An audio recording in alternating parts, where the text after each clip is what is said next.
Салам достор. Бүгүн күн аябай ысык. Дем алыш күнү. Ошого байланыштуу биз азыр үй-бүлөбүз менен деңизге барган жатабыз, Балтика деңизине. Bir saatlik жол, 70 kilometrde eкен. Эмесе деңизден жолугушканча.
Dostlar, denizin jegine geldik.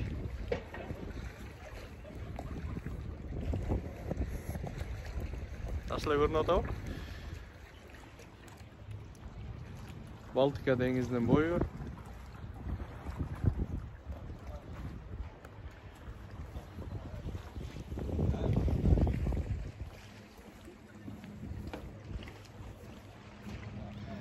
Arı жактагы ama üstün bul turgan jerdegi aralдар eкен. Bir neçe aralдар бар. Bunun buldagı aral. Arı жактагы мына. Bu yerden bizi görüp turganda bir 10 çakta aral турат. Kartadan karasak bir 100 aral var eкен. Çakan aralдар. Ошонун баарында адамдар жашашат. Жакшыраак бар көрөлү.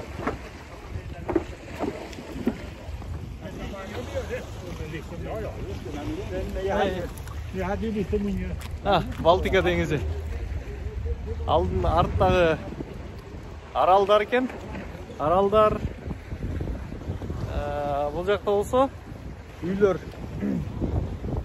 2000 адам жылдын 4 мезгилинде жашайт экен бул даларда. Ал эми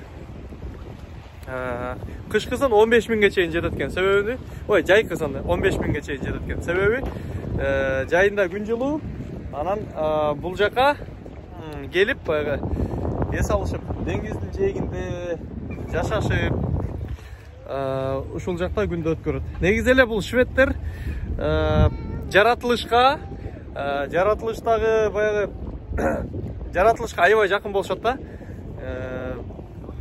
Автоунаа менен жүргөнчө, велосипед менен жүрүшөт, басышат, чуркашат, күнүгө 10-15 километр чуркоо бул шведтер үчүн күнүмдүк кадимки көрүнүш. Жумушка барып келгенден кийин 10-15 километр чуркап келүү, бул кадимки шведтерде бир жумасына бир 3 жолу чуркап келүү, бул күнүмдүк алардын баягы жасай турган нерсеси да, кадимки нерсеси. Ошол кызым экөөбүз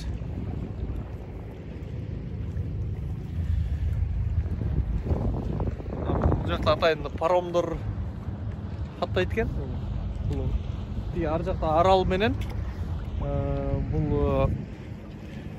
негизги Швециянын аймагын байга байланыштырган аралдар менен. Негизи Швеция ошол Балтика деңизинин жээгинде жайгашкан. Андан тышкары буларда бир 2 эле чоң арал бар. Калганын бардыгы майда аралдар көп да. Ал эми көлдөрдүн саны 25.000 göl var da. O çakanı, çoğu, ortaçosu aytır. Oşonday. Anan men ушул жерден дароо айтып кетейин. Азыр ошол Швецияда жашап, иштеп, окуп жүргөнүмө 2,5 жыл болду. Анан Швеция жөнүндө бир топ эле маалыматтарды алдым. Бир топ эле булардын баягы ички жашоосу менен таанышып калдык дегендей. Анан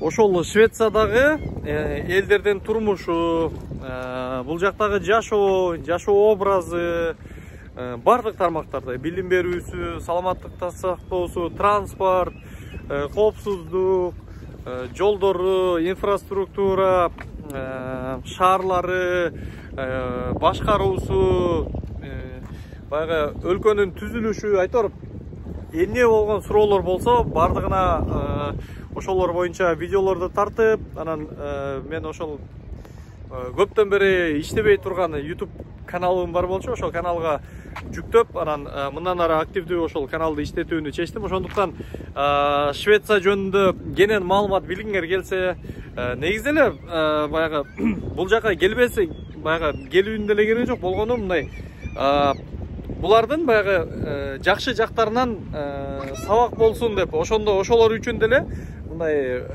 маалымат алып турсаңар болот. Эгерде кызык болсо, ушул каналга жазылыңыздар, катталыңыздар, комментарий жазып, кайсыл темалардагы маселелерди көтөрсө болот ошо Швецияда.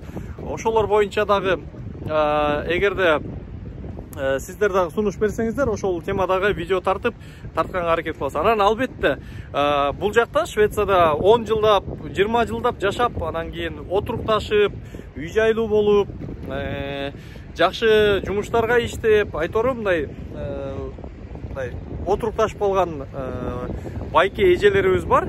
Мына ошол адамдар менен дагы тааныштырып, алардын бул жактага келип калуу себеби, кантип жашап атат, кандай жашоо кечиришип атат, мына ошолор жөнүндө дагы маектерди дагы алып бергенге аракет кылам.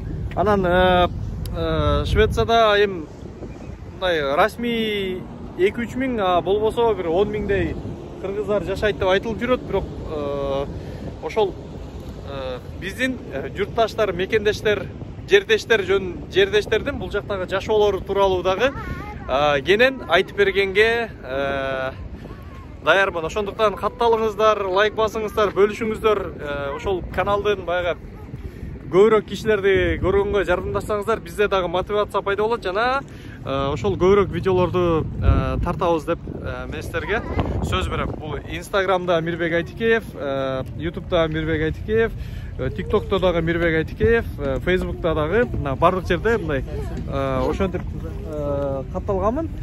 Ошол бардык соц тармактарды карап турсаңыздар, ошол жакка кенен маалыматтарды чыгарам. Албетте менде мындай көптөн бери камеранын алдында сүйлөбөй, бир аз даярдыксыз эле мындай азыр баштап сүйлөдүм. Эгерде мындай анча толукталбай калган нерселер болсо толуктайбыз албетте. Комментарийлерде жазып, көбүрөөк баягы эмне кызыктырат силерди, ошону да сурасаңыздар жакшы болот эле. Мен сиздерге сүйлөп аткан кезде мына бул жерге бир кеме келди. Чоңойду көргөзөйүнбү? Чоңой бөйткөн кеме.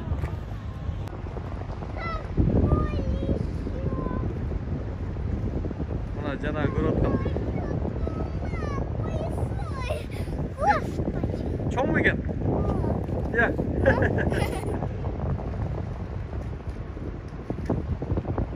Ана паром келди. Бул паромго азыр жанынан барып көрөзөлү.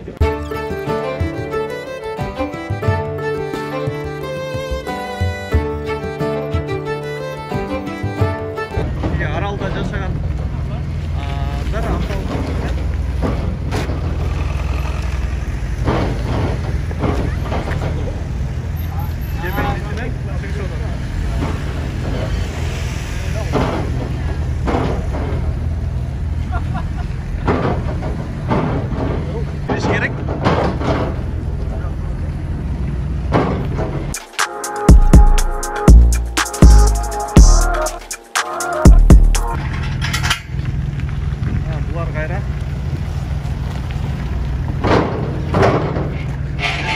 эле мақта.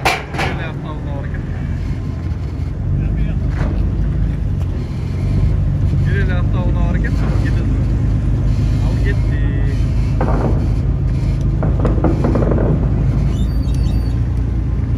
Өзүңүздөр көргөндөй көтөрүлүп жер жабылат.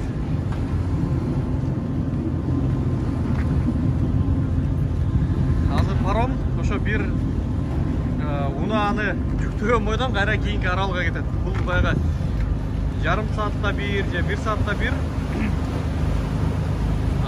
ошентип каттап турат да.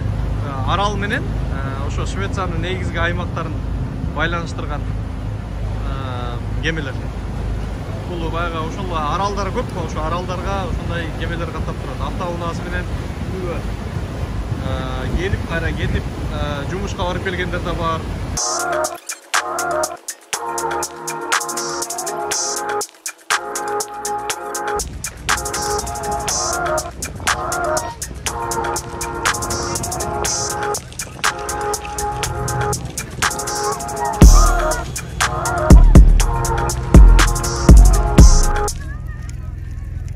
Булар шаарга ошол 4 күндүк тыныгуудан кийин автобус күтүп турушат. Аралдардан келишти. Эми азыр Стокгольмго кеткен жаткандар. Мына автобус да келди.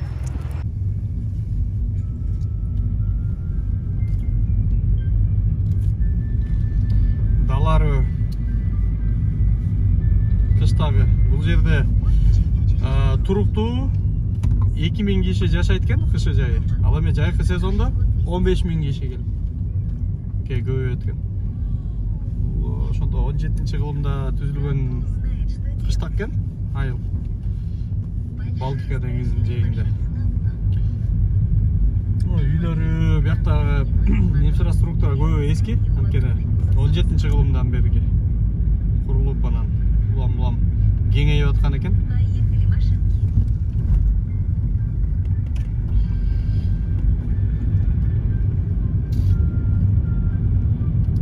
Ошол бул шведтердин кадимки адаттагыдай эле кыштактарынын бири.